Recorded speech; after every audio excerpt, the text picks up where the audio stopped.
अस्सलाम वालेकुम नाजरीन। अली अमीन गंडापुर ने अब तक का ख़तरनाक तरीन फैसला किया है और यूं समझ लें कि अपनी वजारत आला को लात मारी है। जी हाँ, अली अमीन गंडापुर साहब ने कल अफगान कौंसल जनरल से रब्ता किया, मुलाकात हुई। अब मुलाकात हुई है और उसमें उन्होंने कहा है कि दोनों मुल्कों के अवाम दहशत गर्दी से मुतासर हैं।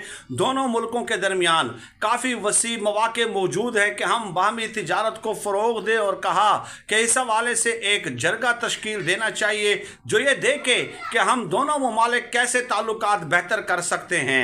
इस पे नुसरत जावेद और दीगर सहाफ़ियों ने कहा है कि अली अमीन गंडापुर ने आग में हाथ डाला है और रेड लाइन क्रॉस की है और ये करने की उनको इजाज़त नहीं है। ये जो फील्ड है ये किसी और की है, इसमें इस हदूद में वो नहीं आ सकते। तो देखते हैं, रिएक्शन इसका बहुत सख्त है कि गवर्नर राज लगता है या